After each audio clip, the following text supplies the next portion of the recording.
So if somebody wants to try a raw food diet or is interested in that, how would you suggest they start? I would imagine it would be hard to stop what they're doing and completely switch over. Is it a gradual change better? Well, the first thing we need to understand is why do they want to change? Are they Sure. doing it because somebody told them? Are they doing it because it's a health issue? And that's going to determine how easy or hard it's going to be for them, why they're doing it. And I don't recommend people doing it for weight loss. I don't recommend people doing it to please somebody else. I recommend people doing the research, and if they know the raw food's going to be good for them, and they're going to have a much easier time with that change. You know, with change, consistency can break any habit. So it's either if somebody's going one way or the other with their diet, it's consistency.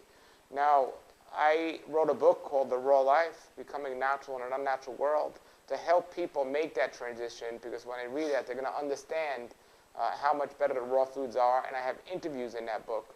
The people have been eating this way for a long time, so people connect with them. And I recommend people, when people ask me what I can do, I say first get that book or a book, read it, get a raw food recipe book, and there's recipes in that book. Make some of them, and if you eat a raw food recipe, if you taste 10 recipes and you only like 2 of them, don't say this diet isn't for me. Say, well, that's 2 new healthy recipes I can add to my diet.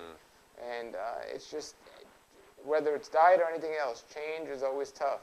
But depending on the reason you're doing it and your attitude towards it, it can be accomplished.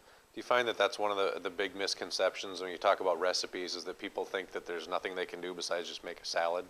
Well, when I first got into this, I had a raw food restaurant in New York City.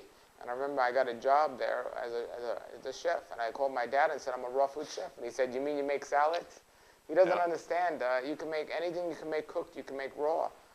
And I'm talking about vegan, vegetarian. So I can make raw burgers, I can make raw pies, cookies, cakes, everything, casseroles, everything.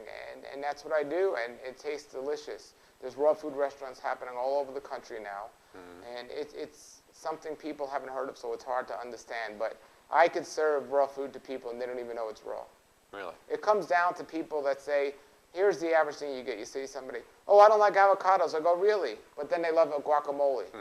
It's the same thing. It's like, and guacamole is made with avocados. And I never had raw food. Have you ever had salsa? That's a raw food recipe.